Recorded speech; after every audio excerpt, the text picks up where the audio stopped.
Hello everyone, this is teacher Donna again, and today I'm going to discuss with you the second unit of our lesson in IELTS listening. It is about completing tables. So the focus of this unit is section 2 of the IELTS listening. In this unit, you are going to learn about completing tables with information and understanding word formation. So upon completion of this unit, students will have acquired the following skills: understanding of Section 2 in IELTS listening, predicting the types of words for an answer, paraphrasing of the answer choices, writing the different forms of words, and completing tables with correct information. So let's get started. In listening section 2, you may have to complete a table with information. They can be numbers or individual words, or they can also be a mix of words and numbers. Candidates often hear the information that is needed, but they write it down incorrectly because they fail to write the articles, a, an, or the right endings. Remember last time I told you that, for example, the answer is cars with S, but you wrote only car without S, that will be considered wrong. So you have to be careful and you have to listen well. So the same goes with articles. So if the answer is, for example, a car, and you put only car without a, then that will be marked wrong. Next, failing to add articles or correct endings will make you lose marks. So that's what I just said. Make sure you look at the table carefully. Check the form of other words in the same column of the table. This will actually help you to guess what kind of word they're looking for. So it will make it easier for you to at least predict and catch the words as you listen. All right, so I have here some practice for predicting and anticipating IELTS listening test. Just download the PDF file or the PowerPoint file that I uploaded in Moodle so you can practice with this skill. All right, now for vocabulary, word formation is important in IELTS listening because in the listening test, you are specifically tested on your spelling of different forms, especially irregular ones. So last time, I discussed with you the different forms, word families, and of course, the different tenses, especially those with irregular verbs. So you have to know exactly the spelling because, like what I told you last time, even just one letter wrong, then it will be marked wrong. So I added practice as well. So you just go to the PDF file or the PowerPoint that I uploaded in Moodle to do the practice exercise.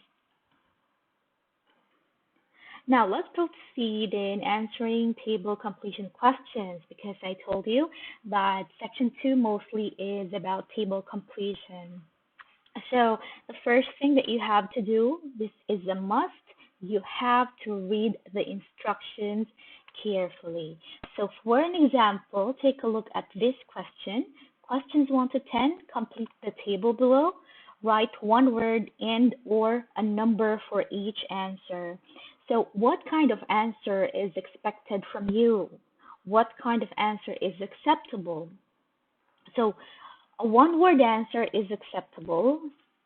A number is acceptable. A mix of one word and one number is acceptable. All right? But 2 words or more more than that, or 2 words and a number, it is not accepted. So, for example, the answer is 2 cats. All right? 2 cats. You put number 2 in cats, that answer is acceptable. All right? But if you put a cat a cat.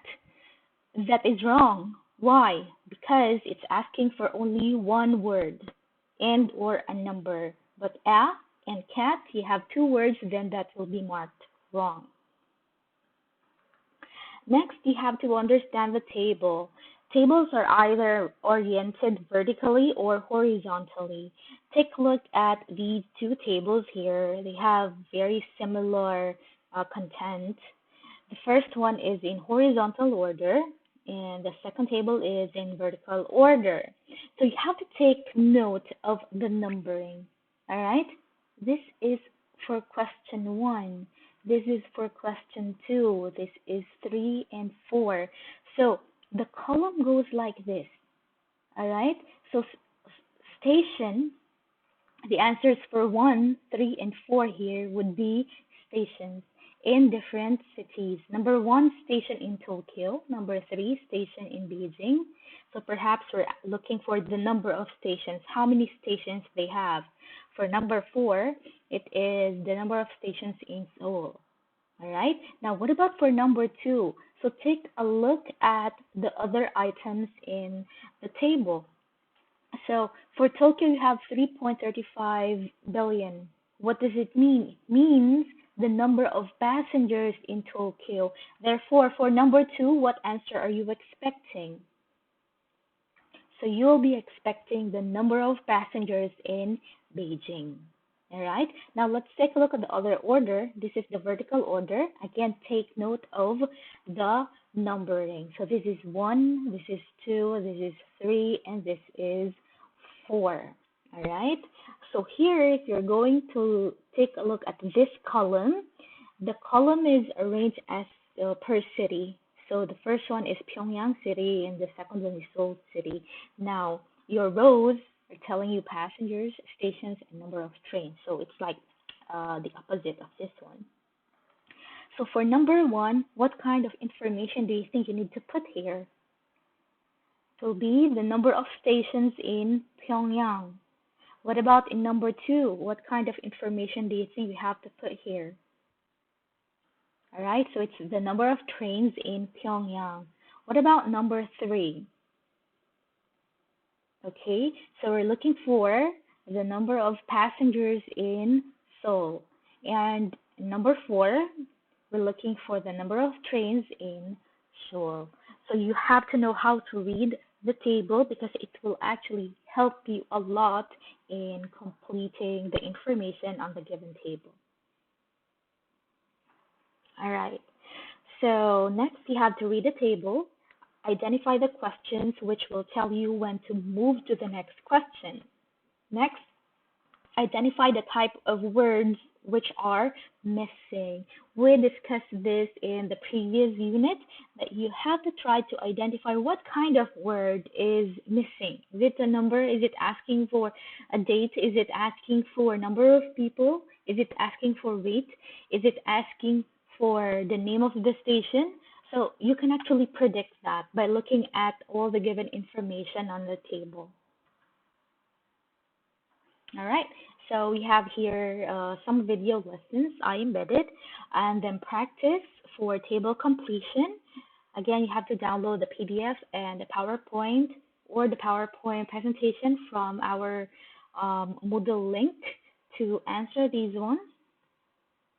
And the references that I used in this unit: Foundation IELTS Masterclass book, IELTS-ACE.com, IELTSBuddy.com, IELTSETC.com, ExamEnglishForFree.com. So don't forget to subscribe to my channel for the latest updates. And you may also visit my website, teacherdonna.tk. Till next time. Bye-bye.